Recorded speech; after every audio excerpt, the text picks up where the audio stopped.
আসসালামু আলাইকুম, সবাই কেমন আছেন? আশা করি ভালো আছেন, আমিও ভালো আছি। তো আপনারা অনেকে মনে করেন যে আমি একটা খুব অহংকারী মেয়ে, টাকা পয়সার গরম দেখায় অহংকারী করি, কিন্তু না, আমার মনে কিন্তু কোনো কিছু অহংকার নাই, কোনো কিছু খারাপ বুদ্ধিও করি না, কোনো কিছু ভাবিও না কখনো। কিন্তু আমি গরিব হোক ধনী হোক সবাইকে কিন্তু সমানভাবে ভালোবাসি। আর যদি আমি সবাইকে ভালো না বাসতাম তাহলে কিন্তু আমি ইতালি প্রবাসী, ঠিক আছে? আমি কিন্তু 17 বছর প্রবাসী ছিলাম। 17 বছর থেকে আমি এখন বাংলাদেশে চলে আসি। তো সেজন্য আমি বলতেছিলাম যে গরিব একটা ছেলে, গরিব ছেলে যেমন কপালে আসেও কখনো বলে যে আমি তোমার বিয়ে করতে চাই, আমি তাতেও রাজি আছি। আমি এখনো বলতেছি নিঠুর গরিব হোক, তার যার কোনো কিচ্ছুই নাই, রিক্সা চালায়, ভ্যান চালায়, মাঠে খেতে কাজ করে খায়, এরকম ছেলে হলো আমি তাতেও রাজি আছি। তারপরও আমার ভাগ্যে কিন্তু স্বামী নেই। দেখেন, আমার মনে হয় কেউ পছন্দই করে না।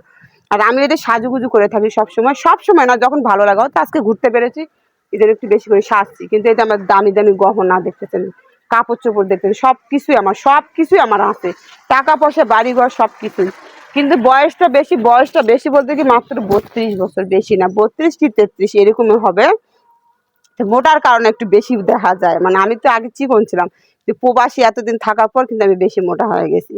কারণ এই যে অনেকে বলে কমেন্টে লেখে, কারণ তুমি নাম্বার চাইলে নাম্বার দাও না। হ্যাঁ, নাম্বার দেওয়া যাবে, যাবে না কেন? অবশ্যই দেওয়া যাবে। যদি এই যে আপনাদের বলা আছে, আপনার কমেন্টে আসেন, বলেন যে কে আমার বিয়ে করতে চায় কি চায় না, তাহলে তো আমি অবশ্যই নাম্বার দিয়ে যোগাযোগ করবো। ভাই, আপনার তো আগে নাম্বার দেওয়া যাবে না, ঠিক আছে? আপনারা নাম্বার দিয়ে রাখেন, আমি আপনাদের সঙ্গে যোগাযোগ করে নেব যদি আমার কেউ বিয়ে করতে চান।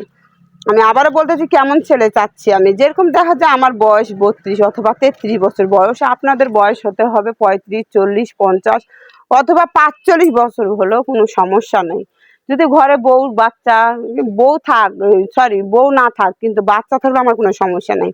অনেকে দেখা যায় ছেলে মেয়ে বিয়ে হয়ে গেছে, হয়তো বাড়িতে মেয়ে আছে কিংবা ছেলে আছে, তাতেও থাক, আমার কোনো অসুবিধা, কারণ তো আমি তো একটা, মানে স্বামীর সন্তান, মানে তো আমারও সন্তান, তাই না? আমি এটা ভাবে সবকিছুই গোছায় রাখবো। আর সে যদি বলে আমার ছেলে মেয়ে আছে, আমি তোমার বাড়িতে নিয়ে থাকবো, থাকতেও পারে, তাতেও আমার কোনো অসুবিধা নেই। এত কিছু করার পরেও, জমি জায়গা বাড়ি ঘর টাকা পয়সা দিতে চাওয়ার পরেও আমার কপালে স্বামী জোটে না। তারপরও আমি বলতে, তাদের যদি সন্তানও থাকে তারা আমার বাড়িতে নিয়ে আসতে পারে, তাদের যদি বাবা মাও থাকে সেটাও নিয়ে আসতে পারে, তাতে আমার কোনো সমস্যা নেই। আমি কাউকে ফালায় দেবো না, ঠিক আছে? নিজের মনে করে সবকিছু গুছায় আমি নেবো। এত যদি আপনারা রাজি না হন, ভাই, আমার করার কিচ্ছু নেই। এমন কোনো ছেলে নাই আমার কপালে যে আমার সারা জীবনের জন্য ধরে রাখতে পারে। কোন দিকে আমি কম আছি, কোন দিক থেকে আমি খারাপ আছি, আপনারা আমার কাছে আসেই দেখেন। আমি এত করে বলছি, অনেকগুলা ভিডিও বানাচ্ছি, এই বিয়ের বিষয় নিয়ে আমি অনেক অনেক ভিডিও বানাই, এখন পর্যন্ত আমি একটা পাত্র পেলাম না। যদিও দুই একটা পাই, দেখা যায় আমার বয়সের সাথে বয়স মানে ম্যাচিং হয় না, দেখা যায় 18 বছর, 20 বছর, 25 বছর। আমি তো এরকম ছেলেকে বিয়ে করলে তো আমি কবে বিয়ে করতাম, কারণ তো তাদের সাথে আমার যায় না। আমি যখন রাস্তাঘাটে চলতে যাব, তখন দেখা যায় পিছন থেকে অনেকে বলবো মা আর ছেলে, তো আমি তো এরকমটা চাই না, চাইছিলাম 35 বছর চলে।